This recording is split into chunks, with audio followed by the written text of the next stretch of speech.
ang mga kwento ng pag-ibig, kwento ng buhay at kwento ng pag-asa dito sa Barangay Love Stories. Love Stories.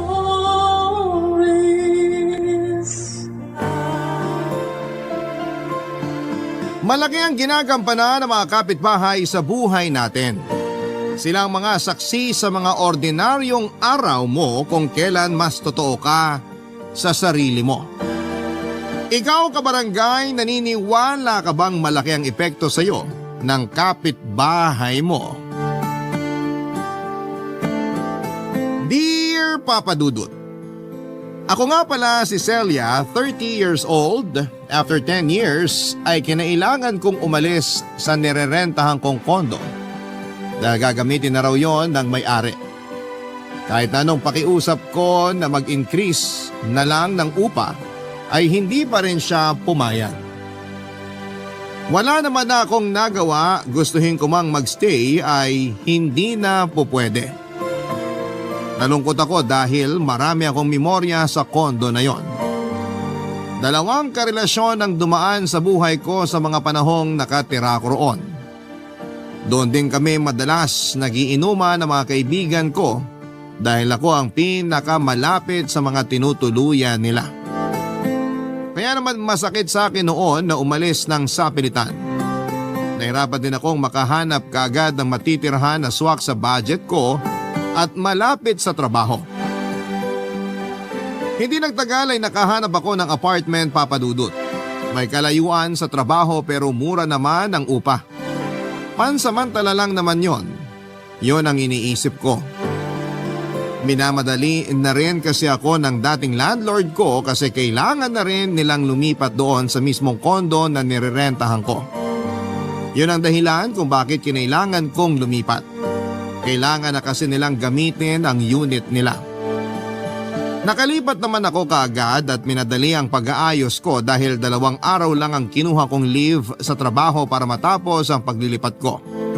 Malaki naman ang apartment na nahanap ko. Pero hindi talaga ako masaya, Papa Dudut. Mag-isa ko lang na inasikaso ang lahat. Nilabanan ko ang lungkot at katamaran para matapos na ako. Pahinto-hinto ako noon lalo kapag naaalala ko ang dating kondo na tinutuluyan ko. Alam kong mamimiss ko yon noon lalo na ang mga ka-floor ko na nakasundo ko na at naging kaibigan. Yon ang higit na nagpalungkot sa akin. Panibagong makikilalang kapitbahay at panibagong pakikisama na naman. Nag-overthink ako kaya natigil na naman ako sa pag-aayos. Hanggang sa makarinig ako ng katok sa aking pintuan, Papa Dudut. Si Chrissy ang kapitbahay ko sa compound namin. Kaedad ko lang din siya, Papa Dudut.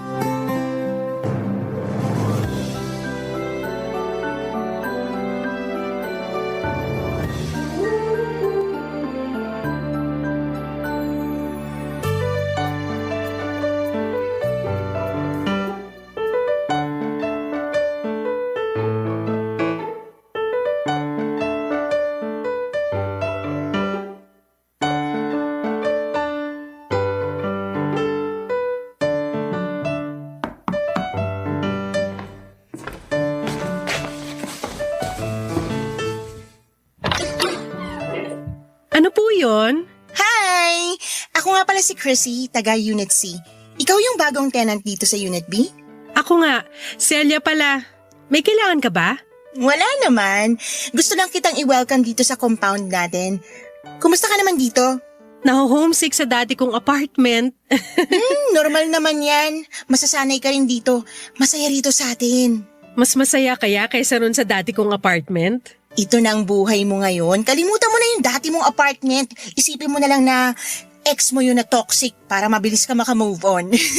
Paano ko makaka-move on dun sa dati kong apartment hindi naman yung toxic? Hindi rin naman toxic dito.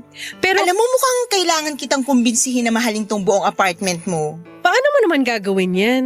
Kung nakita mo lang yung itsura ng dati kong apartment, may intindihan mo ko. May sarili namang gandang apartment mo. Tingnan mo nga, ang lawak ng space mo. Maganda pa ang tama ng araw dito sa bintana mo sa sala ha. Masarap magkape at magmuni-muni dito ng 2:00 ng hapon tapos nakatulala ka lang sa bintana. Promise! Paano mo naman alam? Kasi itong apartment ko dati eh. Bakit ka lumipat? Siguro ang daming problema sa apartment na to. Sabi ko na mali ang desisyon kong lumipat dito. Ay, walang problema dito. It's not the apartment. It's me. Para ka naman nakipaghiwalay sa apartment na to sa linya na yan. Kailangan ko lang lumipat kasi kasama ko na yung kapatid ko rito. Kailangan namin 2 kwarto eh. Kung ako lang masusunod, ay, hindi ko talaga to bibitiwan. Ganun ako kaklingi sa apartment na to dati. Pero sana naka-move on ka na sa apartment na to ha? Kasi sa akin na siya. Hindi na siya babalik sa'yo. Ay nako, naka-move on na ako. Tanggap ko ng 2 taon lang ang pagsasama namin. Nakakatawa ka naman. Ay, 40 ko magpatawa ng mga namamahay sa apartment nila dito. Sige nga, kumbinsihin mo pa ako kung bakit dapat akong tumira rito. Para hindi na ako mamahay. Magandang bintana mo sa kwarto maliwanag talaga kapag umaaraw. Tsaka, laging may mga ibon sa dirty kitchen mo nakadikit ng kwarto mo. Makikita mo sila tuwing nagigising ka sa umaga. Kaya, kung ako sa'yo, bili ka ng bird seeds para lagi ka nilang dalawin sa umaga. Noted dyan. At kung kailangan mo na makakasama dito sa apartment mo habang namamahay ka, nasa kabilang unit lang ako. Kumato ka lang, sasamahan kita magkape rito. Tumulala tayo sa bintana mo tuwing 2:00 ng hapon. Habi ko pa namang tumulala. Magkakasundo tayo dyan. Nabuhay ako para tumulala. May kape ako rito. Baka gusto mong simulan ng tumulala. Nako, gusto ko sana kaso paalis na rin ako eh. Makiki-birthday ako sa kapatid ng ex ko. Ay, baka magkaroon kayo ng second chance ha? Uy, hindi na uy. Yung ex ko na yun ang nakasama ko rito sa apartment mo. Nag-live-in kami tapos nung hiniwalayan niya ako, lungkot-lungkutan ako rito. Hindi ako makatulog. Para ako namamahay bigla. Tinuring mo sigurong tahanan ng ex mo. Kaya ka namahay nung nawala siya. Correct. Ay, gusto talaga kita makatsikahan ngayon kaya lang kailangan kong pumunta sa birthday ng kapatid ng ex ko. Kailangan ba talaga? Bakit ka pupunta? Para ipakita sa kanya na pantay na ang kilay ko. Thank you, 3D microblading na hulugan. Kung gusto mo lang pumunta para may patunayan sa kanya, wag na lang. Papatunayan ko na lang sa'yo na masarap ako magtimpla ng kape. Halika, samahan mo ko. Bigyan mo pa ako ng dahilan para magstay dito. Sige na nga, mapilit ka eh. Welcome back sa iyong ex-apartment! Pumasok na si Chrissy sa apartment ko, Papa Dudut. Pinagmasdan niya ang kabuuan ng bahay. Napansin ko ang pagngiti niya at pagsilay ng lungkot sa kanyang mga mata. Siguro kasi naalala niya na minsan ay naging masaya siya sa apartment ko. Pero kailangan na yung magwakas, Papa Dudut. Kaya naman para makaiwas siya na maging malungkot ay inaya ko na siya sa kusina para ipagtimpla ng kape. Nagkwentuhan kami pansamantala tungkol sa mga niluluto nilang dalawa ng ex niya. Marami pa siyang ibang nakwento tungkol sa ex niya. Nakinig naman ako dahil yon ang paraan ko para kahit papaano ay makalimutan kong malungkot din ako dahil sa pamamaalam ko sa dating kondo ko. Noong natapos na akong magtimpla ay inaya ko na siyang bumalik sa sala para doon higupin ang kape, Papa Dudut. Natuwa siya sa kape na tinimpla ko. Yun daw kasi ulit ang unang beses na may nagtimpla sa kanya ng kape mula nung huling beses na ipinagtimpla siya ng ex niya. Ramdam ko kung paano siya magkwento. Meron pa rin siyang pagmamahal sa ex niya. O pwede rin na baka dahil nanunumbalik lang ang mga ala-ala noong pumasok siya sa apartment ko. Iniba na rin niya ang topic nung makahalata na siyang puro tungkol na lamang sa ex niya ang binibida niya. Nag-share siya sa akin ng mga masasarap na kainin malapit sa area namin at mga laundry shop dahil mukha raw akong hindi naglalaba. Natuwa akong kausap si Chrissy, Papa Dudut. Masayahin siyang tao at alam kong makakatulong siya para masanay na ako sa bagong apartment ko. Naisip ko na si Chrissy ang pwedeng maging daan para ma-inlove na rin ako sa bagong tinutuluyan ko. Mula noon ay naging magkaibigan na kami. Tuwing may oras si Chrissy ay dinadalaw niya ako sa apartment ko. Lagi ko siyang pinagtitimpla ng kape at sabay kaming tumutulala sa bintana sa sala. Totoo ang sinasabi niya. Maganda ang pasok ng liwanag sa bintanang yon. Pagdaan ng mga araw, kahit papaano ay nabawasan na ang lungkot ko. Naisip ko na maganda rin naman ang pagbabago. At maganda rin nakahanap ako ng kaibigan sa katauhan ni Chrissy.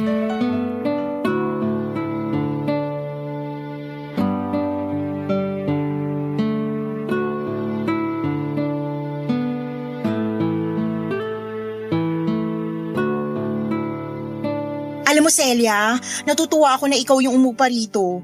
Meron kasi yung isa na nag-inquire dito. Ang daming alagang pusa. Hindi ka ba mahilig sa pusa? Ang baho kasi ng dumi at ihi nila, nanunuot sa ilong. Wala namang mabangong dumi at ihi. Parang yung alaga niyong aso. Bakit yung aso namin? Nangangamoy kasi yung dumi ng aso niyo. Natural lang namang mga moy yun. Ikaw na nga nagsabi, di ba? Walang mabangong dumi at ihi. Pero hindi na mangangamoy kung lilinisan na agad. Nililinisan naman namin ah. Pero pinapaabot nyo pa hanggang gabi o minsan madaling araw yung dumi. Nakailang balik na yung mga langaw sa mga dumi na yon pero hindi nyo pa rin nalilinis. Hindi naman kasi lahat ng tao may time maglinis ng dumi ng aso, no? Kaya siguro may mga tao na hindi nag-aalaga ng aso para hindi na kailangan maglinis ng dumi. Paano naman ang proteksyon ng compound natin? Sino yung mangangagat ng mga magnanakaw o tatahol sa trespassers? Ang mga aso, hindi lang sila mga bantay para sa mga masasamang loob. Alaga sila at parte ng pamilya. Nangaral pa. Naku, hindi naman. Buti nga nabanggit mo yung tungkol sa mga dumi. Chrissy, paano kaya kung pagkadumi ng alaga niyong aso, walisan na agad? Para hindi natambayan ng mga langaw. Tsaka para hindi rin nangangamoy. Parang ang hirap naman ang pinapagawa mo. Paanong mahirap? Wala pang 5 minuto yung pagwawalis. Alam mo namang mas madalas dumumi ang aso sa isang buong araw kaysa sa tao. Gusto mo ba oras-oras ay bantayan namin yung pagdumi niya para mawalis na namin agad? Busy din naman kami sa buhay. Hindi ko naman sinasabing bantayan yung oras-oras. Kaya lang sana, malinisan agad yung dumi at wag nang hintayin na sa gabi nyo pawawalisan. Minsan kasi natapakan ko nung papunta ako ng trabaho. Kasalanan siguro ng dumi, no? Kasi di siya umilag at nag-adjust sa'yo. Kasalanan ko pa pala na may pakalat-kalat na dumi ng alaga nyo sa dinadaanan natin. Bakit ka sarcastic? Di ba ikaw din naman? Pero mas masakit yung pagiging sarcastic mo. Kung nasaktan man kita, sorry. So ano nang gagawin natin sa dumi ng aso nyo? Ipapawalis ko sa kanya, siyang dumumi. Akala ko naman tapos na tayo sa pagiging sarcastic. Mauna na pala ako, mamamalengke pa pala ako. Kakapunta mo lang sa palengke kanina. Babalik ulit ako. Bibili ako ng maraming wale, supot at dustpan para malinisan ko na yung dumi ng aso namin. Si Chrissy naman? Kinagalit mo talaga yung sinabi ko? Para kasi ang dating sa akin dapat hindi na dumumi ang aso namin para walang mga moy at para hindi ka makatapak. Hindi naman yan ang gusto ko mangyari. Gusto ko lang na sana regular yung paglilinis nyo ng dumi ng aso nyo para malinis naman tayo rito sa compound natin. Alam mo, kabago-bago mo rito pero kung umasta ka, kala mo ikaw yung tagapagmana nitong compound eh. Hindi ko na lang po sinagot pa si Chrissy papadudot. Alam kong nagdamdam siya at hindi ko naman balak saktan siya. Hindi ko rin naman alam na sensitive siyang tao. Gusto ko lang namang linisan niya ang dumi ng aso nila. Lalo't sa tapat ng apartment ko madalas dumudumi ang aso. Minsan nga ako na ang naglilinis pero dahil napapadalas na ay kinailangan ko na tuloy sabihin kay Chrissy. Akala ko naman ay tatanggapin niya ng maayos ang sinasabi ko. Pero hindi pala. Nagmadali na siyang umalis at iniwan na lamang ang pinagkapihan niya sa mesa. Hindi tulad dati na nilalagay pa niya lagi sa lababo na nagamit niyang baso. At nagdabog pa nga siya at pabagsak na sinarado ang pintuan. Nalaglag tuloy yung mga nakasabit sa gilid ng pintuan ko sa lakas ng pagkakabalibag niya. Hindi ko na lamang siya pinatulan pa at inisip ko na lilipas din ang galit niya lalo na kapag na-realize niyang tama naman ang pakiusap ko sa kanya. Ilang araw siyang hindi dumalaw sa bahay ko. Hindi katulad dati na halos araw-araw ay nakasilip siya sa bintana ng apartment ko para papasukin ko siya. Sa pagdaan ng mga araw ay napansin kong iniiwasan ako ni Chrissy. Kahit ang mga simpleng ngiti at pagbati ko sa kanya sa tuwing nakakasalubong ko siya ay hindi na niya sinusuklian pa. Lagi siyang nagkukunwaring busy o kaya ay hindi niya ako nakita kahit halos kaharap ko na siya. Hindi naman ako nagpapaapekto at alam kong kailangan lang din niya ng oras para maproseso ang nararamdaman niya. Maski ang kapatid niya ay hindi na rin ako pinapansin pa. Hindi katulad dati na madalas akong binabate nito. Mula nung nagkatampuhan kami ng kapatid niyang si Chrissy ay hindi na rin niya ako pinansin pa. Ang maganda lang sa nangyari sa amin ay lagi nang malinis ang daanan namin dahil lagi nang winawalisan ni na Chrissy ang dumi ng aso nila. Nawala na mga langaw sa paligid namin. Natuwa ako roon, sana lang magkaayos kami ni Chrissy dahil hanggat maaari. Papadudot ay ayokong may nakakaaway ako, lalo na ang kapitbahay ko. Barangay Love Stories. Barangay Love Stories.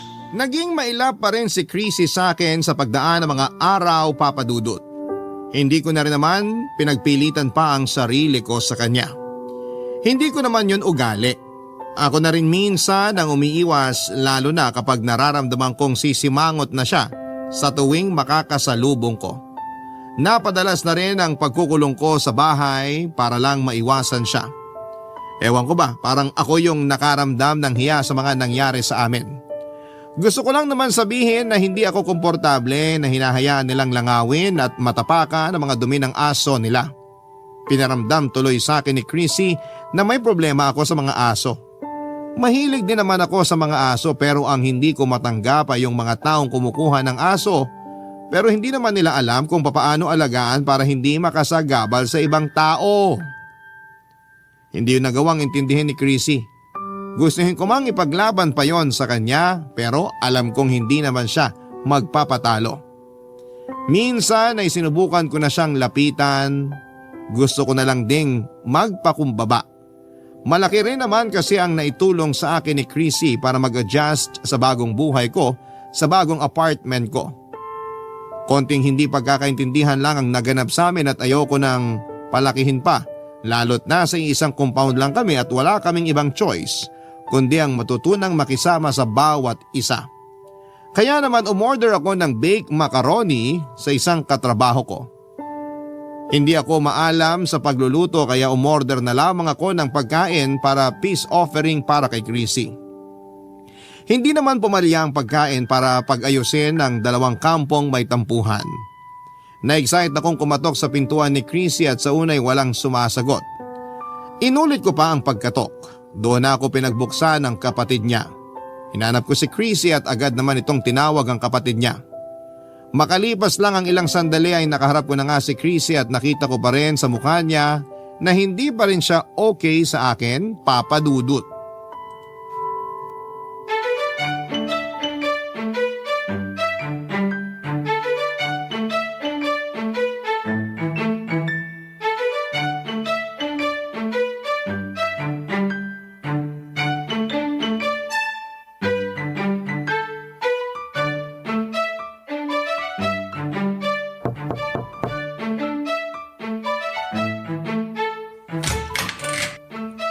Dumumi na naman ba yung aso namin sa tapat ng bahay mo?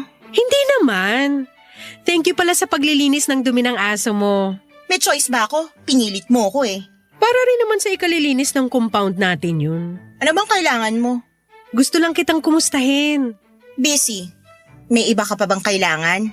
Umorder pala ako ng baked macaroni sa katrabaho ko. Pumunta ka lang dito para i-flex yung baked macaroni na yan? Bakit hindi mo na lang i-post yan sa Facebook mo, no? Kailangan sa personal pa talaga i-flex. Hindi ko naman pinaflex. Gusto ko lang ibigay sa'yo. Bakit? Peace offering. Para bati na tayo. Hindi ako kumakain kapag may tomato sauce. Hindi ba? Eh bakit dati kinain mo yung spaghetti na in-order ko? Nag-take out ka pa nga kasi sabi mo masarap. Dati yun, iba na ngayon, no? Nagbabago rin ang panlasa ng tao. Baka magbago ulit kapag natikman mo tong Baked Mac ng kaopisina ko. Walang tumanggi rito kahit sino. Masarap kasi talaga. Kunin mo na. Bakit mo ba pinagpipilitan sa akin yung Baked Mac na yan? May laso niyan, no? Aminin mo na. Ipapahula ko talaga to. Walang ganun, Chrissy. Ikaw naman. Namiss lang naman kitang kausap. Namiss ko rin yung lagi kang dumadalaw sa akin tuwing hapon. Sino bang may kasalanan kung bakit hindi na ako dumadalaw sa'yo? Wag na lang natin pag-usapan para hindi na tayo mag-away. Okay na yun. At sa tingin mo, okay na agad yun sa akin? Masyadong maikli ang buhay para pahabain natin yung galit sa puso natin. Yan ang sabi ng pastor ko. Nakakapagtaka. Nagsisimba ka pala? Awat na tayo sa away, Chrissy. Matatanda na tayo. Ako na tong lumalapit para makipag-ayos sa'yo. Dapat lang naman na ikaw makipag-ayos sa akin, no? Ako ba may kasalanan? Hindi naman ah. Yung aso ko naman. Huwag ka na rin magalit sa aso mo. Patawarin mo na rin siya. Hindi naman niya alam na mali ang dumumi kung saan-saan. Masarap ba talaga yung baked mac na yan? Pinakamasarap sa lahat. Pwedeng ilaban sa ibang bansa. Walang halong lason? Tomato sauce at pagmamahal lang ang halo nito. Huwag ka matakot. Sige, okay na tayo. Talaga? Nakapaghugas ka naman ng mga pinagkainan mo, no? Oo, bakit? Good. Kainin na lang natin yan sa apartment mo. Ayaw mo bang kainin nyo na lang dalawa ng kapatid mo to? Sumabay kang kumain sa akin para alam ko kung totoong walang lason yan. O sige na nga. Pero tawagin mo na rin yung kapatid mo para makikain na rin siya. Hindi na. Siyang dapat maging star witness kung sakaling may mangyaring hindi maganda sa akin kapag kinain ko yung baked mac na yan. Ang lala naman ng trust issues? Pero sige, magpaalam ka na rin sa kapatid mo na pupunta ka sa apartment ko para lang makampante ka kung sakaling may plano akong lasunin ka. Bumalik nga si Chrissy sa loob ng bahay nila para i-inform ang kanyang kapatid na kakain siya ng baked mac kasama ko. Napailing na lamang ako at natatawa dahil talagang pinagdudahan niyang may laso ng baked mac na binigay ko sa kanya. Hinayaan ko naman siya para makampante na siya sa akin. Wala akong ibang gusto noon kundi ang magkaayos kaming dalawa. Pagkatapos noon ay nagmadali na siyang lumabas ng bahay nila para mapagsaluhan na namin ng baked mac. Inanda ko ang pagkakainan naming dalawa at sa simula ay parang naiilang pa sa akin si Chrissy. Hinayaan ko siya. Inasikaso ko na lamang siya para maging komportable na siya sa akin. Panay ang sulyap niya sa akin pero hindi siya nagsasalita. Feeling ko noon gusto na talaga niyang magkaayos kami pero hindi niya alam kung paano lalo't inunahan niya ako ng pagtataray niya. Nung natikman na niya ang baked mac na hinanda ko ay doon na siya nagsimulang maging komportable sa akin. Napakwento na siya tulad ng dati. Ang dami niyang sinabi sa akin para mahabol ko lang ang mga nangyayaring bago sa buhay niya. Natuwa ako habang nakikinig sa mga kwento niya, Papa Dudut. Nakita ko ulit na masaya na siya. Nakita ko ulit na bumalik na ang friendship naming dalawa. Baked mac lang pala ang katapat ni Chrissy. Nasabi niya sa akin na yun nga ang paborito niyang pagkain. Inuwi na rin niya ang mga natira at pakiramdam ko tinago niya yon sa kanyang kapatid. Tinext niya ako nung gabi at sinabing naubos na niya ang baked mac. Tinanong ko kung feeling pa rin ba niya, nilason ko siya. Nireplyan niya ako at sinabing hindi naman daw. Nagbalik na raw ang tiwala niya sa akin dahil sa baked mac na ibinigay ko sa kanya. Nagbiro pa ako na sa susunod na magkakaroon kami ng pagtatalo bilang magkapitbahay ay baked mac ang gagamitin ko para ipangsuyo sa kanya. At hindi ko inakalang magagamit ko ulit ang baked mac na yon sa susunod na sitwasyon na kinalagyan namin, Papa Dudut.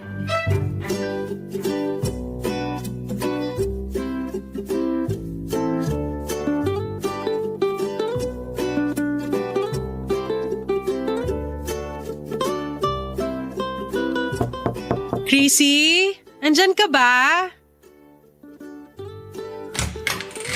Oh, Celia! Kailangan mo na ba yung hiniram kong kawali mo? Nakababad pa kasi sa tubig Hindi ko matanggal yung bakas ng tusino. Idaan ko na lang mamaya pag nahugasan ko na ha. Ay, hayaan mo na. Meron pa naman akong extra na kawali. Kung gusto mo sa inyo na yan. Luma na rin naman Yayamanin, namimigay ng kawali. Bakit ka nga napadaan? Umorder ulit ako ng baked mac sa kaopisina ko. Na naman? Kasi kailangan niya ng pera para sa birthday ng anak niya. Kaya napabili ako ng wala sa oras. Sa birthday nga ng kapatid ko, subukan kitang bentahan ng sobra naming paracetamol. Pagkakitaan naman kita minsan. Che, regaluhan na lang kita ng Bake Mac sa birthday mo. Promise. O ito na, kunin mo na to. Sure ka ba? Parang ang dami naman itong Bake Mac. Gusto mo hati na lang tayo? Di ko rin naman mauubos to kasi nasobrahan na ako kanina sa tosino. Dalawa yung in-order ko. Isa sa akin tsaka isa sa inyo. Ang bait mo naman, hoy! Hindi pa Pasko pero pinaparanas mo na sa amin ng Noche Buena. Thank you, ha? Walang anuman. Alam ko, Bake Mac ang nagpapaganda ng mood mo eh. Mula nga nung binigyan mo ko ng Bake Mac, naging positive na ako sa buhay. Talaga ba? Naku, sakto.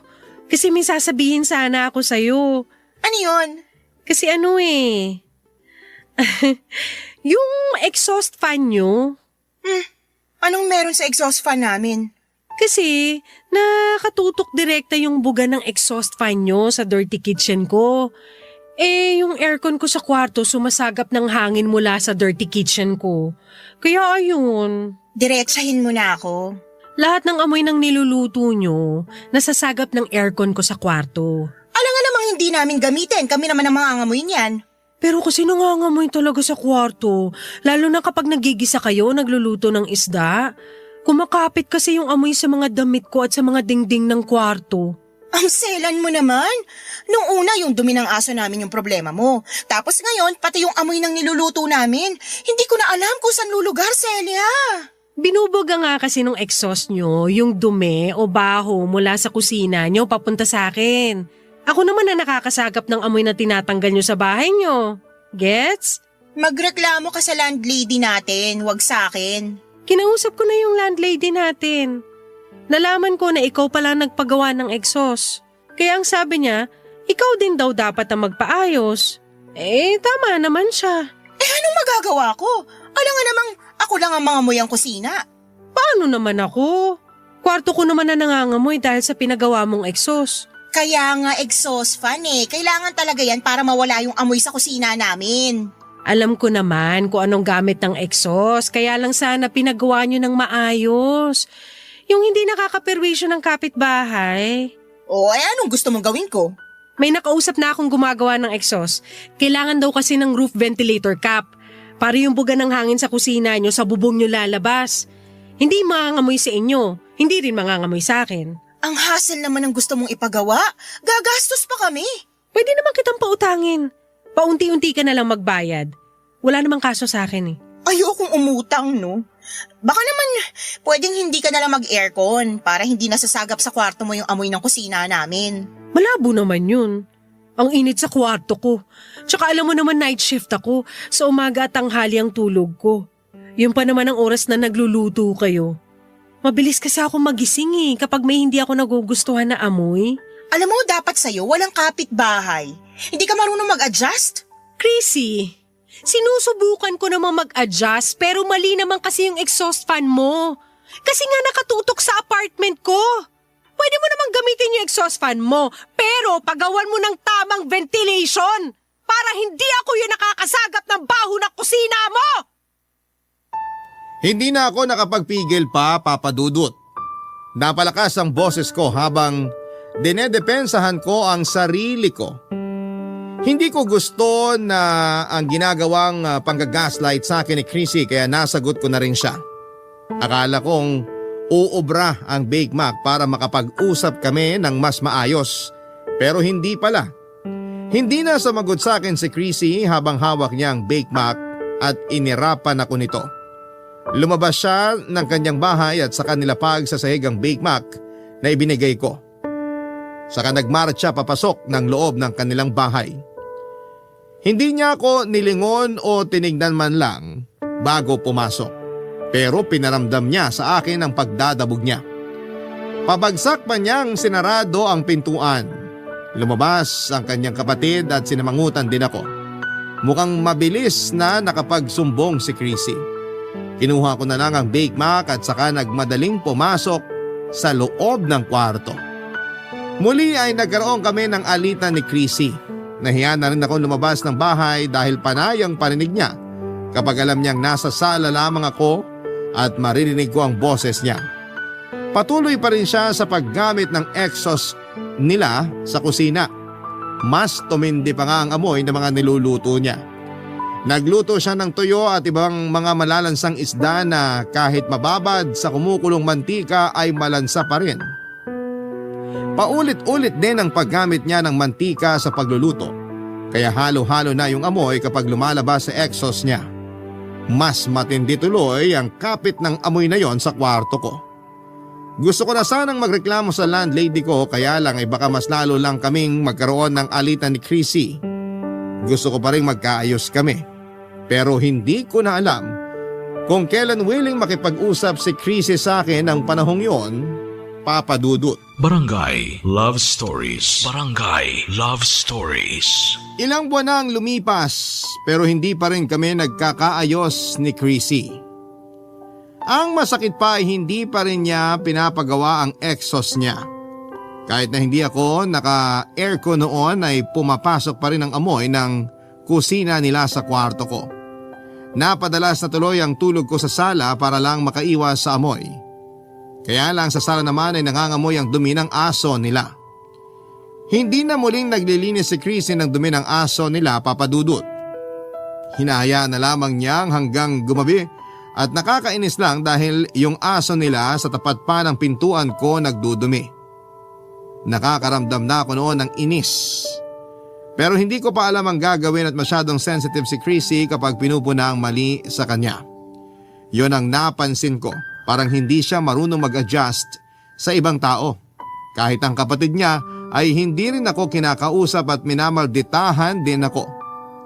Nakausap ko na ang isang kapitbahay namin at tulad ko ay may problema rin sila sa ugali ni Chrissy. Pero mas pinili na lang daw nilang manahimik dahil gumaganti itong si Chrissy. Kaya mas lalo ako natakot na lumapit sa kanya dahil baka kung ano pa ang gawin niya.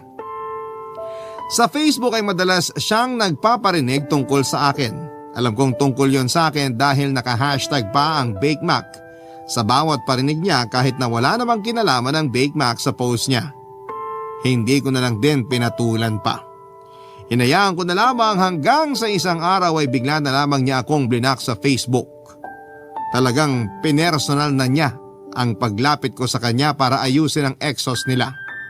Isang araw ay meron siyang ginawa na hindi ko na nakayanan pang tanggapin. Pinuntahan ko siya sa kanilang apartment at doon ay hinarap ang kalokahang ginawa niya sa akin.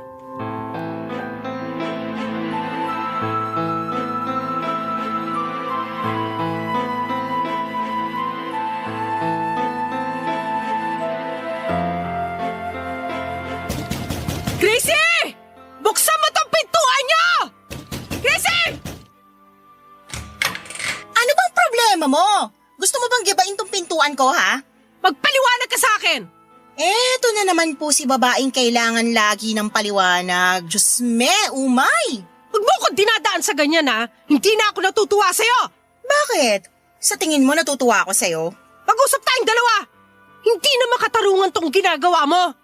Pinalagpas ko na yung mga dumi ng aso mo sa tapat ng pintuan ko. Hinayaan ko na rin magbuga na mabawang hangin ng exhaust fan nyo. Oh, edi thank you, kamahalan. Isang malaking karangalan na nag-adjust ka sa dumi ng aso at kusina ko. Kailangan ko ba tanawin to bilang utang na loob? Tapos ganyan ka pa kung magsalita? Hindi talaga uso sa'yo mag-adjust, no? Kapag nasasabihan ka na mali, gumaganti ka? Anong klase pag-uutak ka meron ka? Alam mo, wala akong time makipag-diskusyon sa'yo. Mag-usap tayo! Pupuno na ako sa'yo! Ano na naman bang kinakagalit mo?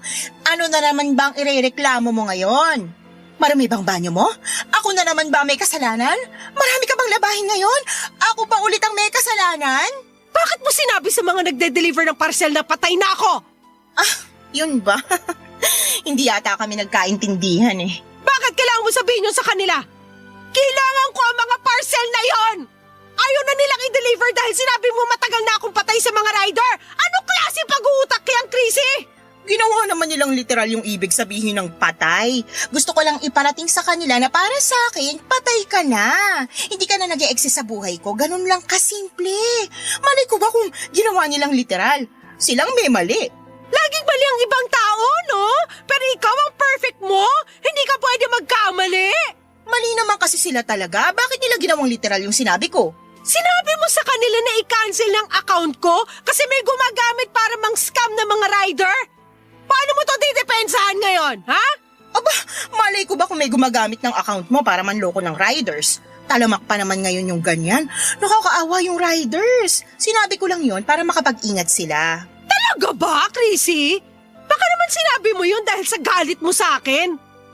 Pwede rin. Talagang ganyan ang ugali mo, no? Ayaw mo na magbago? Magbabago lang ako kapag alam kong may natatapakan na akong tao. Ilang beses mo na akong tinapakan! Malateleserye naman ang linya mo na yan. Hindi ako nakikipagbiroan sa'yo! Hindi rin ako nakikipagbiroan sa'yo. Ang hirap mong maging kapitbahay! No wonder kahit yung nasa kabilang unit, ayaw ka rin kausapin dahil sa kagaspangan ng ugali mo! Nabigla si Chrissy sa mga sinabi ko. Hindi na rin kasi ako nakapagpigil pa. Ang mga parcel ko na pinakancel ni Chrissy ay mga kailangan ng tatay ko para sa pagpapagamot niya. Yun lang naman ang hinihintay kong dumating bago ako umuwi sa probinsya namin para personal ko yung dalhin. Sinubukan kong tawagan ng rider para ipa-deliver ulit sa akin pero na-cancel na raw yon at wala na siyang magagawa pa. Sinubukan kong i-order ulit pero aabutin muli ng 2 linggo bago makarating sa akin dahil galing pa yon sa ibang bansa. At pre-order yon. Hindi ko sinabi yon kay Chrissy dahil mas nauna yung galit ko sa kanya. Mangiyak-ngiyak akong pinaliwanag sa nanay ko ang nangyari. Mas lalo akong naiyak, lalo't naramdaman ko ang lungkot sa boses ng nanay ko. Naghalo-halo ng galit, lungkot at inis. Hindi ko kayang patawarin si Chrissy sa ginawa niyang ito sa akin. Ang masakit pa ay hindi man lang niya nakitang mali ang ginawa niya. Kaya naisip ko na rin gumante sa kanya. Baka sakaling makaramdam siya. Baka sakaling maintindihan niya ang pinanggagalingan ko. Hindi na ako pumayag na ako lang ang gagawa niya ng masama. Handa na rin akong labanan siya. Sa tuwing dumudumi ang aso niya sa tapat ng pintuan ko ay nililipat ko yon sa tapat ng pintuan nila. Pinasarhan ko rin ang exhaust fan niya mula sa dirty kitchen ko. Kaya hindi na niya yon magagamit pa para magbuga ng hangin mula sa kusina niya. At ang pinakahuli ay kinausap ko rin ang mga nagdi-deliver ng parcel niya para sabihing scammer siya. Nabantuloy siya. Nakarating ito sa kanya at narinig ko na lamang ang malakas na pagkatok niya sa pintuan ko. Hindi ko kagad yon binuksan para sumakit ang kamao niya. Nang magpasya na akong pagbuksan siya ay nakita ko ang mukha niya na namumula na sa galit kasing pula ng kamao niyang napagod sa kakakatok papadudot.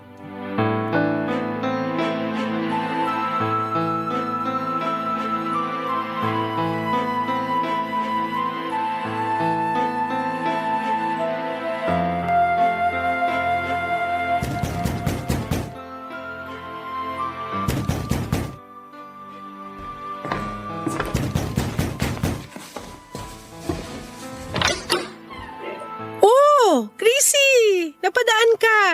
May kailangan ka ba? Isang slice ng Bake Mac? Kanina pa ako kumakatok sa pintuan mo, ba't di mo agad binuksan? Nasa kwarto kasi ako. Ini-enjoy ko yung amoy. Sa wakas, hindi na amoy mantika na isang buwang paulit-ulit na ginagamit. Paanong di babango ang kwarto mo? Pinabarahan mo yung exhaust ko. Kinausap naman kita ng maayos dati pero pinalala mo pa yung paggamit ng exhaust. Ang hirap ma-immune sa amoy ng mga niluluto mo. Ang baho! Ano bang niluluto mo? Yung dumi ng aso nyo? Makapanglait ka riyan? Di ka nga marunong magluto, lagi ka nagpapadeliver. Wala ka nang pakialam kahit 100 years ako magpa-deliver ng pagkain ko. Bakit ikaw ba ang gumagastos? Ikaw ba tong naaabala? Hindi naman, di ba? Inaabala mo ko sa pagpapasara ng exhaust ko? Alam mo ba kung gaano kabaho ngayon ang kusina ko? Kung ano man ang amoy ng kusina mo ngayon, ganyan din ang amoy ng kwarto ko noon. Enjoy! Hindi ka talaga pwede makausap ng maayos, no? Di ba ganito ka rin naman makipag-usap sa akin noon? At bakit kailangan mong ilagay ang dumi ng aso ko sa tapat ng pintuan ko? Sa tapat ng pintuan mo dumumi ang aso ko Na dapat namang nililinisan mo, di ba? Winalis mo nga, pero dinala mo naman sa tapat ko. Kung maayos kang kapitbahay, sana pagkawalis mo, dinakot mo na para itapon sa basurahan. Pwede mo namang hiramin yung dustpan ko eh. Bakit ako magdadukot hindi ko naman aso yan? Kala ko ba pet lover ka? Oo, pet lover ako.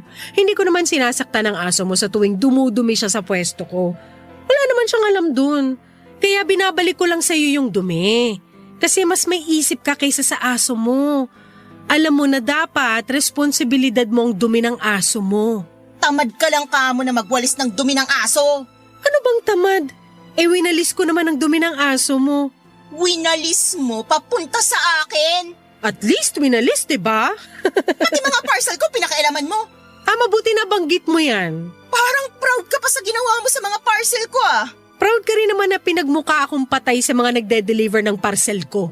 Ang liit na bagay nung ginawa ko sa'yo kumpara sa ginawa mo sa akin. Sinabi mo sa riders na scammer ako. Nakakasakit ka ng loob ah. At ako, hindi ba ako nasaktan nung sinabi mo sa riders na patay na ako? Malay ko ba kung seseryosohin nilang sinabi ko? At malay ko rin ba kung seseryosohin nilang sinabi ko tungkol sa'yo? Hindi ka talaga magpapatalo, no? Kailangan mo talagang gumanti. Sino ba sa atin ang naunang gumanti? Ikaw naman, di ba? Nananahimik ako rito pero sinagad mo ang pasensya ko. Napaka-arte mo. Hindi ka lang napagbigyan sa mga gusto mo, gumanti ka na bigla. Aba, sabihin mo yan sa sarili mo. Ikaw to nagsimula ng gulo. Maayos akong nakiusap sa'yo tungkol sa aso at sa exhaust mo pero anong ginawa mo? Pinalala mo lahat. Mula ngayon, patay ka na talaga sa akin. Wag na wag lang ako matsyempo ng mga nagde-deliver sa'yo dahil hindi mo magugustuhan ang sasabihin ko sa kanila. Huwag ka mag-alala.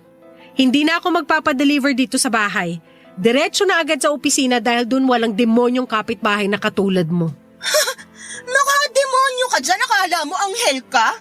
Nagmumukha akong anghel kapag natatapat sa'yo dahil sa kasamaan mo. Umayos ka ha? Kabago-bago mo rito pero kung umasta ka, kala mo ikaw ang nagpaparenta? Ikaw nga, tagal-tagal mo na rito pero hindi mo rin alam ang tama at mali. Eh di ikaw na ang perfect, ikaw na ang magaling makisama. Magaling talaga ako makisama. Hindi katulad mo. At mula ngayon, magkalimutan na tayo. Kalimutan mo na rin ang Bake Mac na pinangako ko sa birthday mo. Tche!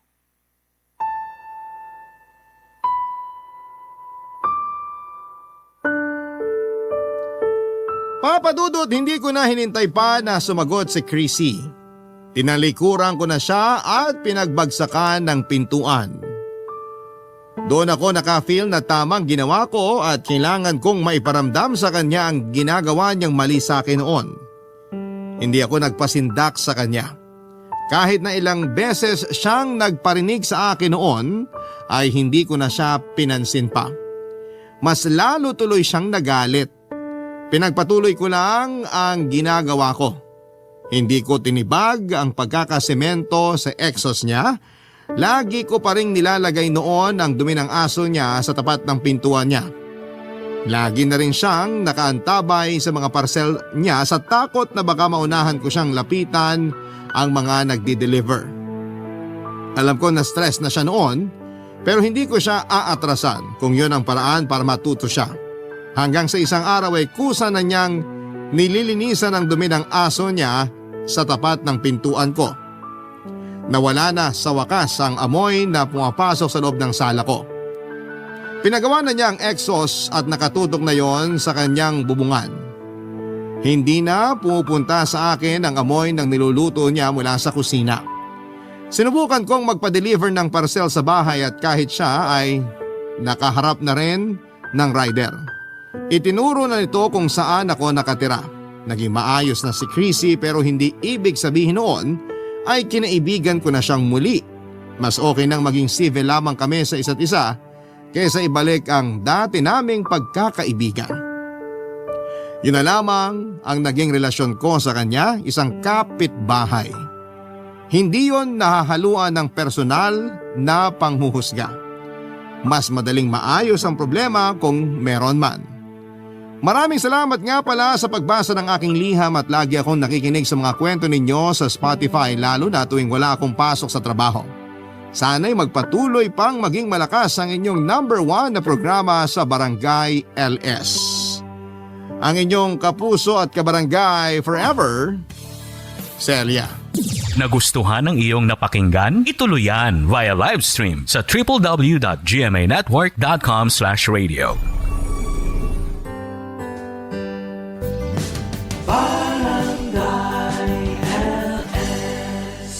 Forever. Ang mga kwento ng pag-ibig, kwento ng buhay, at kwento ng pag-asa dito sa Barangay Love Stories. Love Stories.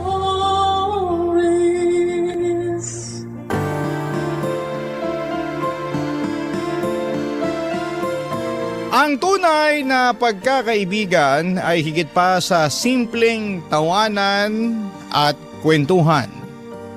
Ang tunay na pagkakaibigan ay yung tipong kahit tahimik ka, ramdam mo ay may kasama ka. Ikaw, kabarangay, sino ang taong itinuturing mong tunay na kaibigan?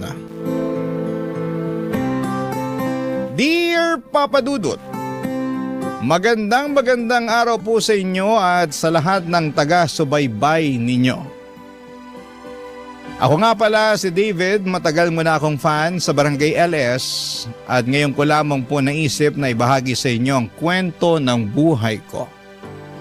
Sana po ay mapili ninyo ang sulat ko at mabigyan ako ng pagkakataon na maibahagi ang espesyal na tao na naging bahagi ng buhay ko.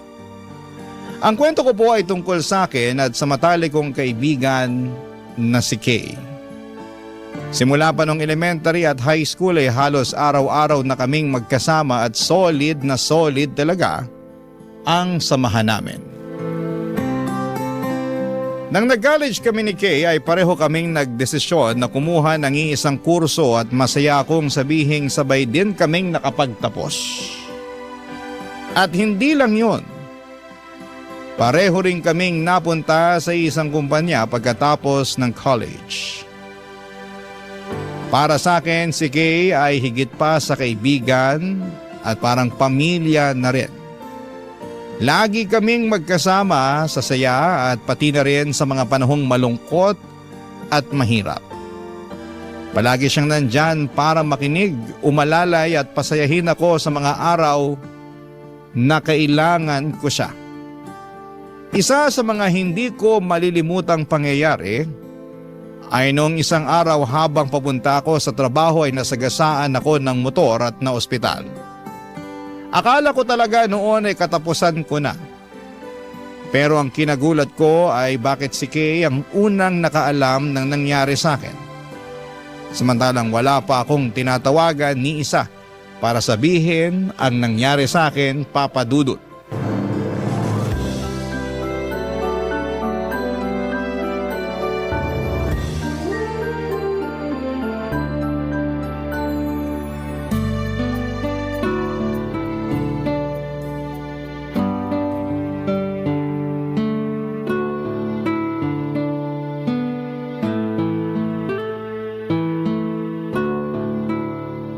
Alam mo ikaw, mukhang ulyaning ka na.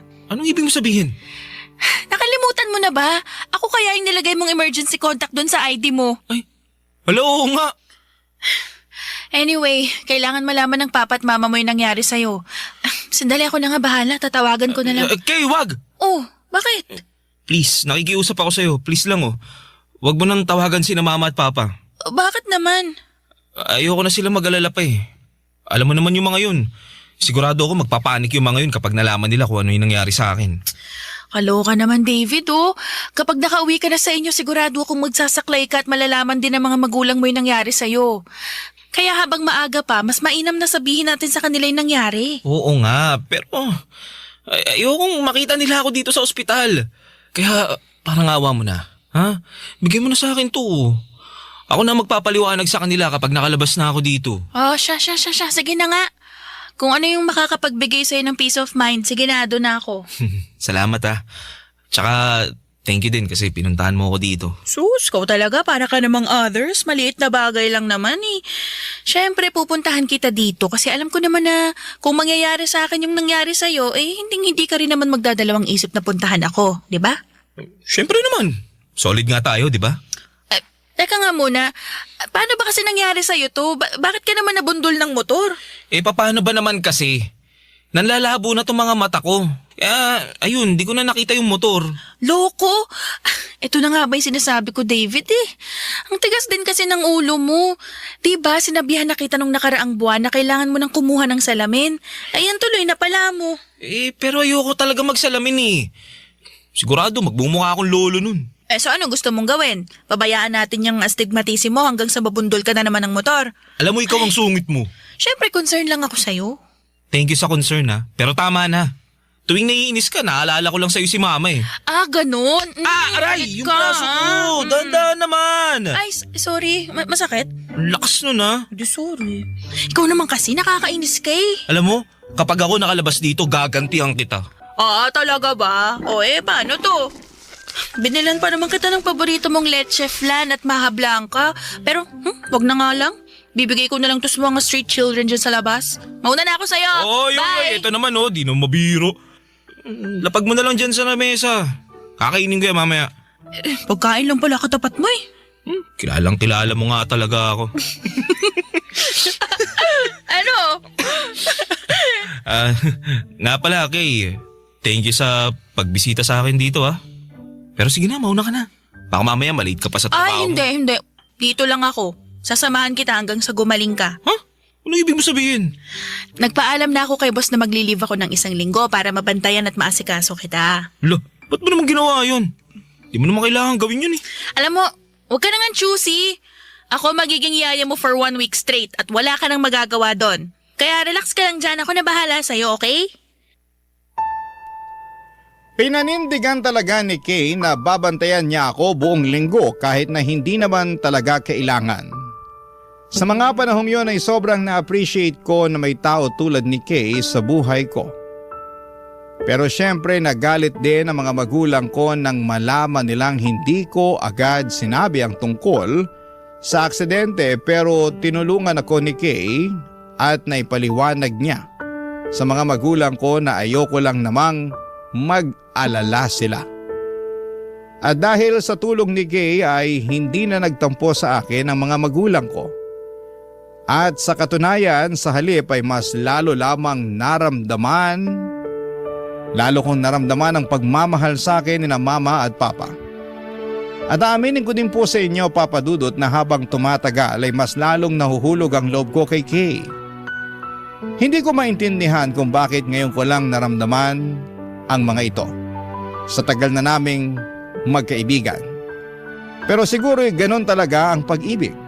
Hindi mo malalaman kung kailan ka tatamaan. Bigla na lamang itong darating at tatamaan ito ang puso mo nang hindi mo inaasahan.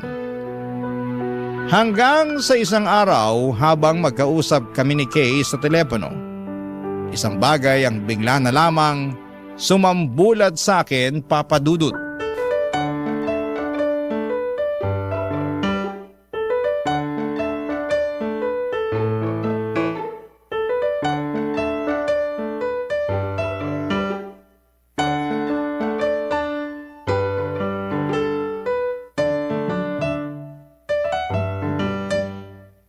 Siya nga pala, David, may papakilala ko sa'yo, Alex, babe! Halika dito, papakilala kita kay David. Yung sinasabi ko sa yung best friend ko. Mamaya na! Saglit lang. Ano? May boyfriend ka na? Oo, alam kong biglaan pero wala marupok tong friend mo eh. Actually, naging kami ni Alex nung nakaraang buwan pa. Ha? Ba't di mo naman agad sinabi sa akin? Sorry na. Pero ngayon lang talaga ako nagkaroon ng lakas ng loob na sabihin yung tungkol sa amin ni Alex. May feeling kasi ako na magtatampo ka sa akin kapag nalaman mo yung tungkol sa amin eh. Paano mo naman nasabi yun? Kasi matagal na tayo mag-best friend at baka magtampo ka kasi makahati na yung oras ko sa'yo tsaka kay Alex. Ano ka ba naman? Oy, Brad! Nabalitaan ko yung nangyari sa'yo. Kumusta ka na? Eto, ayos lang. Salamat. Pero 1 week ka din binantayan ng jowa ko, di ba? Siguro magaling ka na naman ngayon, di ba? Kailangan mo pa ba ng yaya? Mahikilala ako. Nga pala, lubos-lubusin mo na tong video call niya sa'yo kasi sosolohin ko na siya mamaya. Alam mo ikaw, nagpapakyut ka na naman sa akin eh. Pero cute naman talaga ako, di ba? Ay naku, ewan ko sa'yo. I love you. Love you too, doon ka na nga muna. Sige. Paano yan, Brad? Sa susunod, tumingin ka sa kaliwa at sa kanan bago ka tumawid ng kalsada, ha? Ang cute niya, no? Andyan pa ba si Alex? Wala, ayun. Kapapasok lang ng CR. Bakit? May itatanong ako sa'yo eh. Pero wag ka sana magalit ha. Sige, ano ba yun? Sigurado ka na ba talaga dyan sa boyfriend mo? Wala naman siya. Bakit mo naman natanong yan? Ewan ko, pero... Pero ano? Ewan, nayayabangan ako dyan sa jowa mo eh. Alam mo ikaw, hindi ka pa rin talaga nagbabago, no? Noon pa man sobrang judgmental mo na. Seryoso ko. Masama yung kutob ko dyan sa boyfriend mo na yan. Alam ko na kung bakit ka nayayabangan kay Alex. Dahil siguro dun sa sinabi niya na cute siya, no? Yun ba yun? Siguro. Basta, hindi ko mapaliwanag eh. Hindi mo maipaliwanag kasi wala naman talagang basehan yung mga pinagsasasabi mo. Puro ka duda at hinala. Alam mo, kapag nakita na kayo ni Alex sa personal, sigurado ako magbabago din yung tingin mo sa kanya. Uy, babe! Di ka pa ba tapos dyan? Halika na nga dito! Tapusin mo na nga yan! Kanina ka pa dyan eh. Uy, so paano? Alis na muna ako ha. Tawagan na lang kita soon. Ha? Sige. Basta kung kailangan mo ng karamay o makakausap ha. Nandito lang ako palagi para sa'yo. Ay sus. Napaka-drama mo talaga, no? Pero thank you.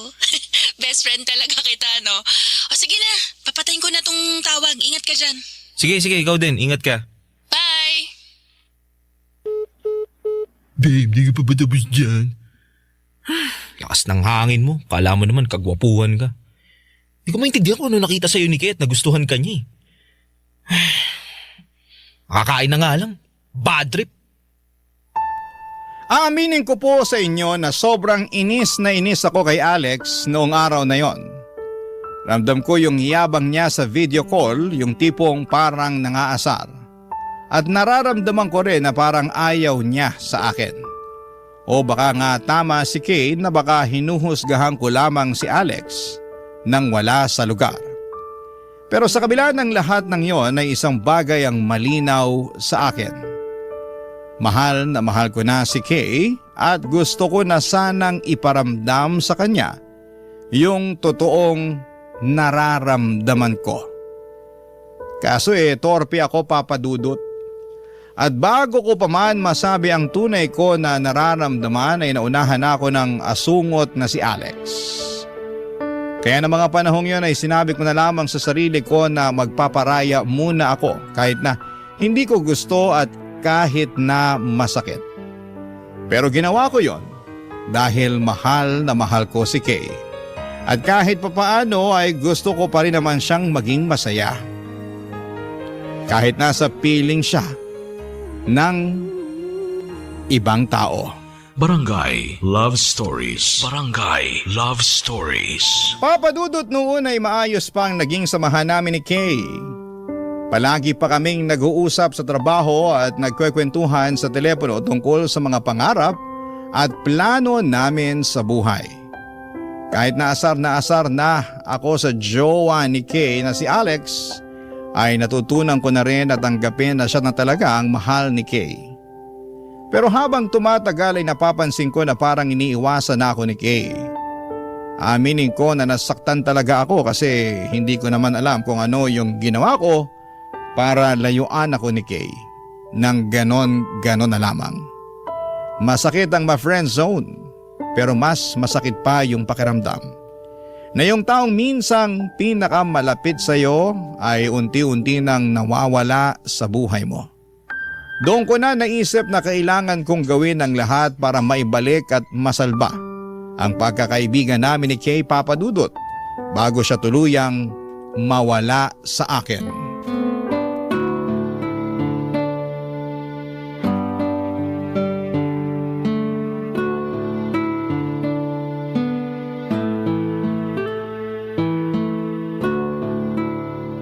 Kay?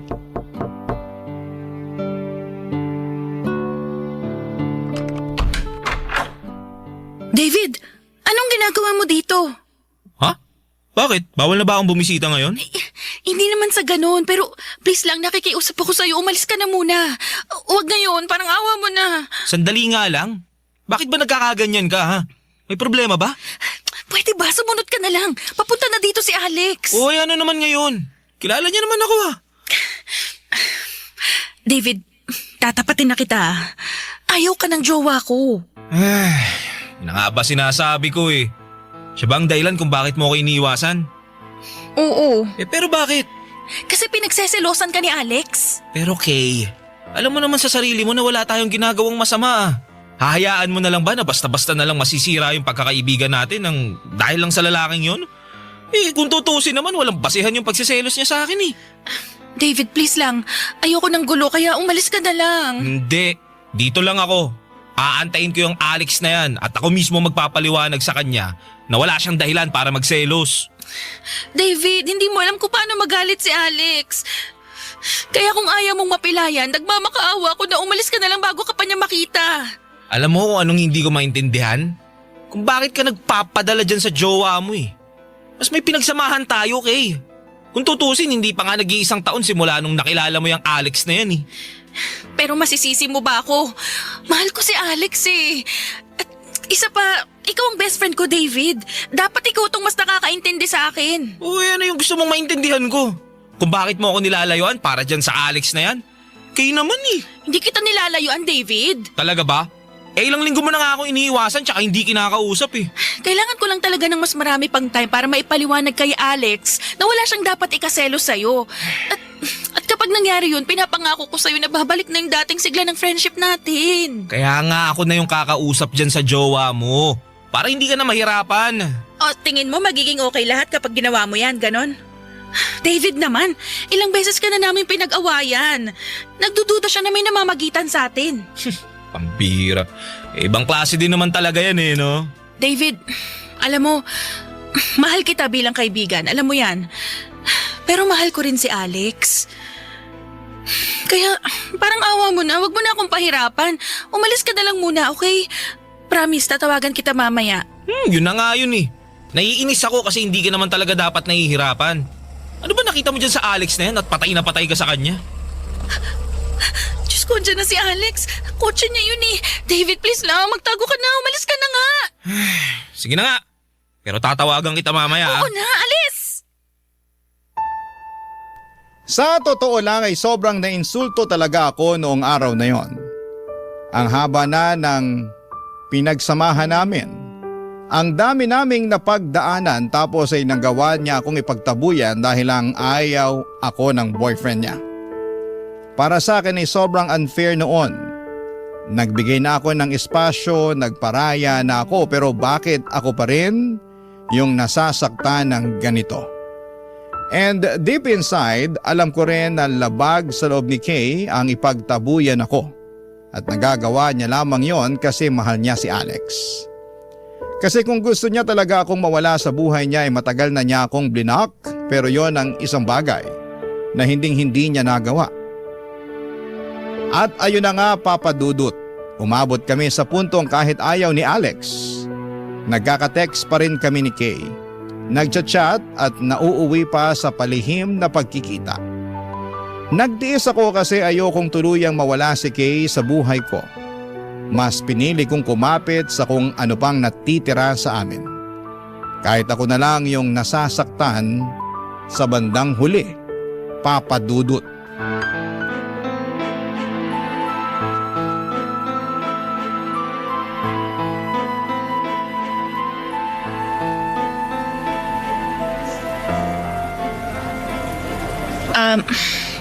David, sana wag kang magalit ha, pero linak na muna kita sa social media. Ano? Bakit mo naman ginawa yun? Hiningi na kasi ni Alex yung password ko sa mga account ko eh. Binigay mo naman. I mean, okay na yun para at least matigil na rin siya sa pagdududa niya sa'yo. Pero huwag ka mag-alala kasi minsan hindi ko naman binigay sa kanya yung passcode ng cellphone ko. At tulad ng nakasanayan natin, mag-text ka na lang para hindi niya tayo mahuli. Ano yan? Humihinga-hinga ka pa? Ayos ka lang? Ano ba? May magagawa pa ba ako? Kung di lang kita best friend malamang di ako magtitiis sa ganitong klaseng setup. Sorry na. Uy, huwag ka na magtampo sa akin. Alam mo naman na kahit iniiwasan na kita nun, hindi rin naman kita matitiis, diba? Ikaw lang kaya yung nag-iisa kong best friend. Alam mo, mabait ka naman eh. maganda, matalino. Hindi ka deserve nung Alex na yun. Mas deserve mo yung lalaking hindi insecure tsaka possessive. David naman eh. Di ba napag-usapan na natin to? Mahal ko si Alex at hindi magbabago yun. Kaya please, huwag ka na kumontra. Di naman talaga ako kontra kung di lang kita mahal. Ano? Sabi mo? Wala. Kay, maglalakas loob na ako na sabihin sa'yo to.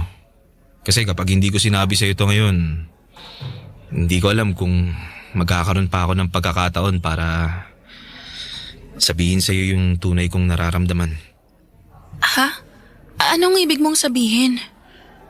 Kay, mahal na mahal kita. At gusto kong patunayan at ipadama sa'yo yun.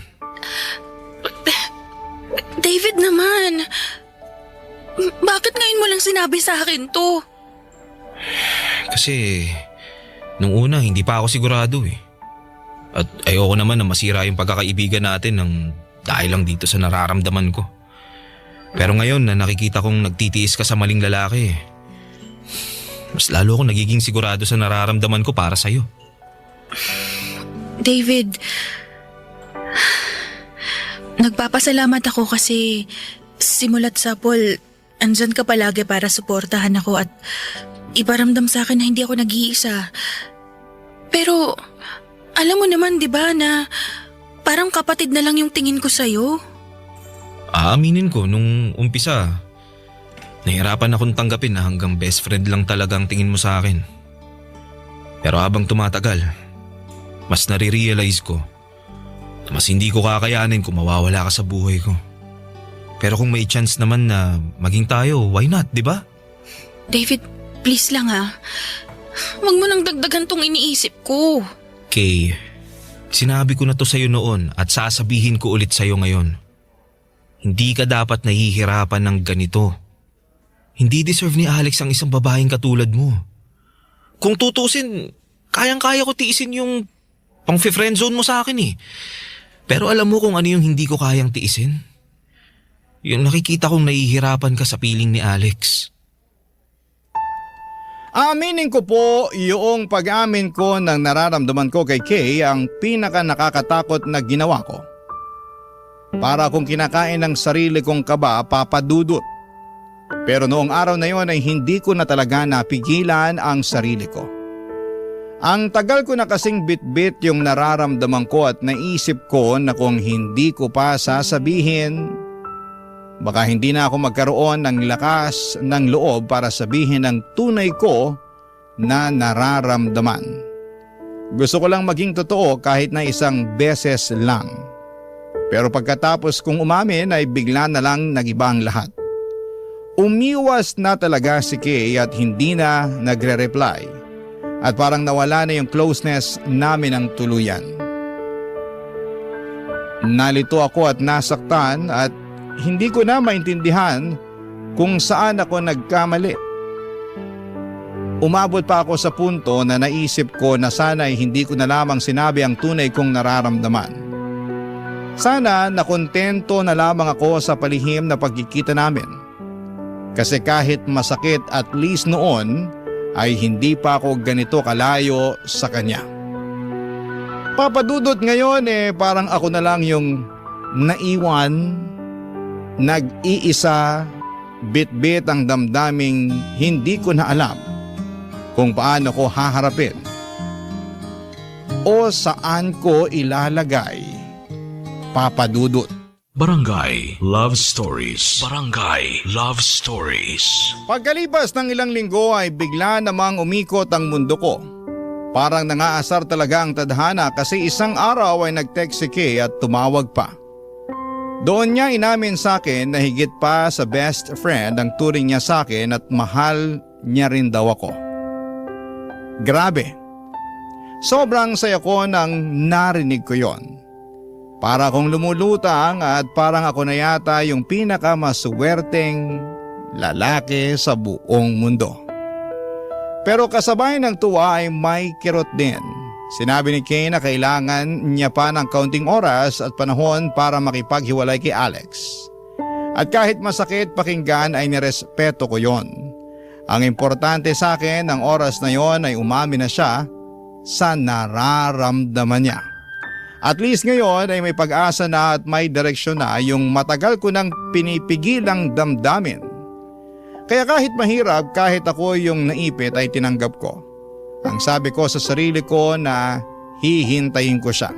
At pag dumating yung araw na tuluyan na niyang hiniwalayan si Alex, ay ako mismo ang sasalo kay Kay, Papa Dudut.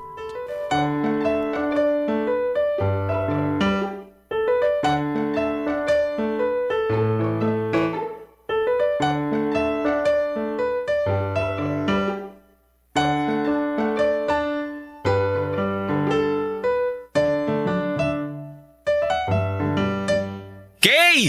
Dito! David, kanina ka pa ba nag-aantay? Nako, hindi naman no. Kakarating ko nga lang dito sa park eh. Kung ganun, bakit ka pinagpapawisan? Wala to. Alam mo naman, pawisin ako, di ba? Nga pala, alam ba ni Alex na nandito ka ngayon? Siyempre hindi. Ano bang klaseng tanong yan? Sinabi ko sa kanya na mag-overtime ako sa trabaho ngayon, kaya wag ka na mag-alala dyan, okay? Sige, sabi mo eh. Gusto mo na bang kumain? Sagot kita. Mamaya na lang, di pa naman ako nagugutom eh. Pero magsabi ka lang kung nagugutom ka na ha. Sige po. Nga pala, Kay, totoo ba yung sinabi mo sa akin na mahal mo na rin ako? Oo, David. Kung ganun, kailan mo ihiwalayan si Alex? Pwede bang wag muna tayo magpadalos-dalos? Sige. Handa naman ako maghintay eh. Mga hayop kayo! Alex! Sabi ko na nga ba nakikipagkita ka pa rin sa lalaking to eh. Brad, wag mo sigawan si Kay. Kumalma ka. Ha? Wala kaming ginagawang masama. Hoy, hindi kita kinakausap ah. Manahimik ka, kung hindi sasapakin kita. Sige, subukan mo lang. Hinahamon mo ako? Oo! Uy, tumigil na nga kayo! Awat na! Tama yung sinasabi ni David, Alex. Simulat sapol pa lang wala na kaming ginagawang masama. Kung tutuusin, ikaw lang naman tong malisyoso mag-isip eh. Napakadumi kasi niyang utak mo. Eh masisisi mo ba ako? Kung hindi pa kita sinundan, hindi ko malalaman na niloloko mo na pala ako. At para sabihin ko sa'yo, ha? Kung hindi ka lang sana obsessive at possessive, hindi hahantong sa ganito ang lahat ng to. So kasalanan ko pa kung bakit ka nagloko. Pwede ba? Ilang beses ko bang sasabihin sa'yo na minsan hindi kita niloko? Nagawa ko lang naman lahat ng to dahil ayoko masaktan yung feelings mo kahit sakal na ako sa'yo. Nasasakal ka. Kung ganun, maghiwalay na lang tayo para matapos na to. Oo talaga, mas mabuti pa nga. Sige, hiwalayan mo na ako dito ngayon din. Pero eto tatandaan mo hindi na ako bumabalik sa mga ex ko. Ewan ko sa'yo. Bahala ka na sa buhay mo. Hoy! Hoy, saan ka pupunta? Hindi pa tayo tapos Kay, wag mo na siyang pigilan. Napakakitid ng utak. Ako na nga ito nag-a-adjust sa kanya, ako pa tong masama. Kaya mo na si Alex. Ito na yung matagal nating hinihintay oh. Hindi mo na siya kailangang pagtiisan. Nandito na ako. Di mo kasi ako naiintindihan, David. Hindi pa ako handa na sabihin sa kanya yung totoo eh. Pero nangyari na. Tadhana na mismo nagsasabi na dapat tayo ang magkatuluyan. Madali lang para sa'yong sabihin yan kasi hindi naman ikaw yung naiipit. Ako! Teka nga lang. Ba't parang hindi ka natutuwa na tuluyan ka ng hiniwalayan ni Alex? May hindi ka ba sinasabi sa akin? David, I'm sorry pero saka na lang tayo mag-usap. Kailangan kong ayusin to. Pupuntahan ko muna si Alex. Gulong-gulo talaga ako ng araw na yon, Papa Dudut. Dahil napakagulo din ni Kay. Ramdam ko na hindi niya pa sigurado kung ano ang talagang gusto niya para sa kanyang sarili. Tila tadhana mismo ang gumagawa ng paraan para kami ni Kay ang magkatuluyan pero hindi ko maintindihan kung bakit parang hindi natuwa si Kay sa mga nangyari. Hindi ko po lubos maintindihan kung bakit kailangan pa niyang habulin si Alex noong umalis ito. Dumoble yung sakit sa puso ko noon at lalo lang nagulo ang isipan ko sa dami ng tanong at alalahanin. Alam ko na si Kay lang ang makasasagot ng lahat ng mga katanungan ko at sa wakas ay mukhang makukuha ko na rin ang sagot ko sa mga katanungan ko. Pagkatapos ng 2 araw ay nag-text siya at sinabi na makikipagkita siya sa coffee shop na pinuntahan namin noon. At syempre, agad akong pumayag. Sabik na malinawan sa lahat ng mga nangyari noong gabing sinugod kami ni Alex. At para rin sa pagkakataong marinig mismo ang nararamdaman niya.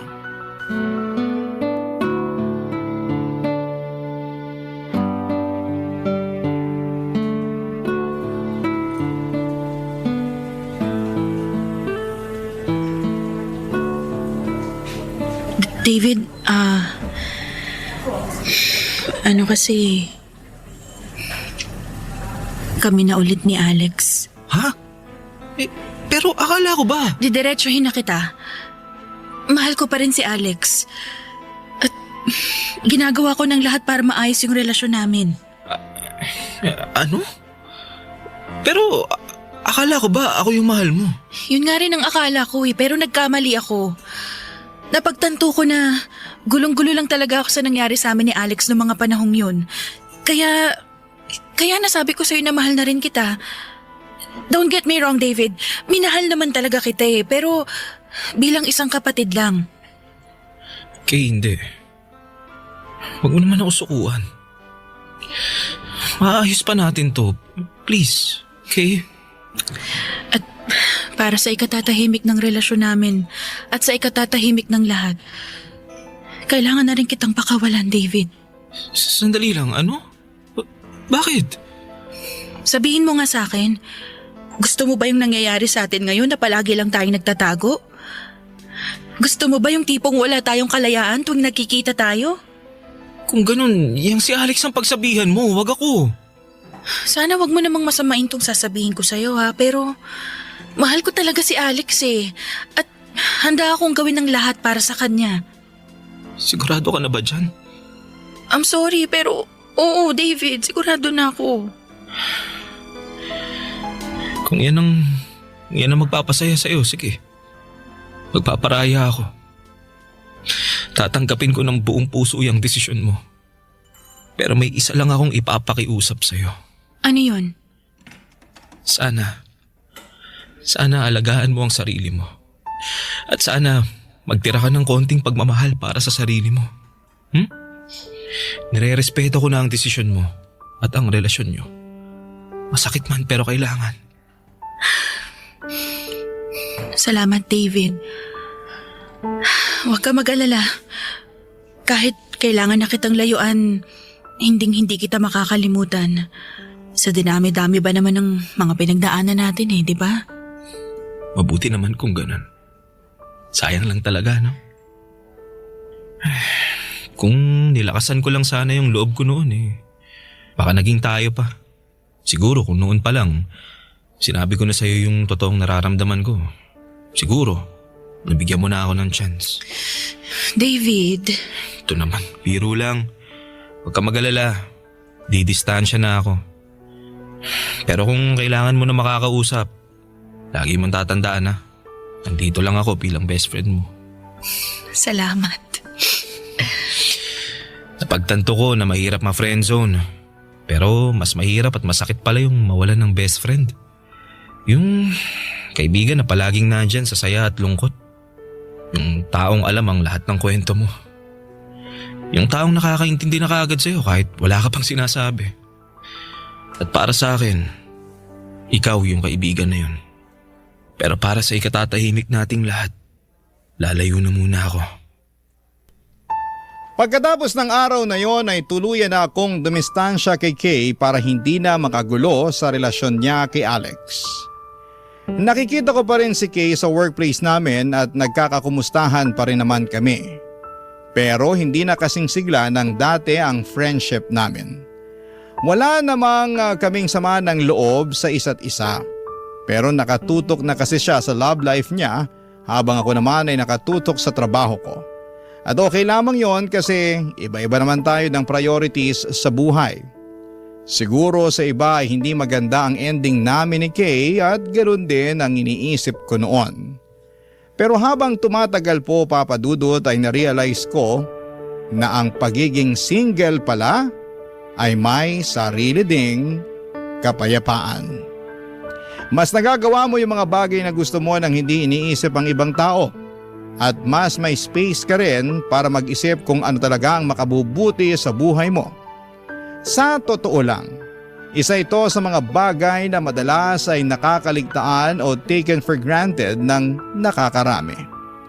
Dito ko na po muna tatapusin ang kwento ko. Alam ko na maraming nangyari at masakit sa simula. Pero sa ngayon ay natutunan ko na rin tanggapin ang lahat. At sakali mang may mangyari sa hinaharap, makakaasa po kayo na susulat po ako sa inyo, Papa Dudut.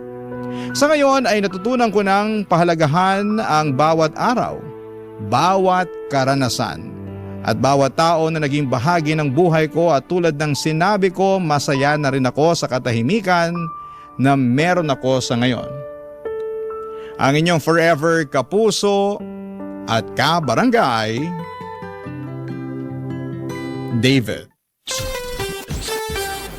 Kwentuhan naman tayo dito sa comment section.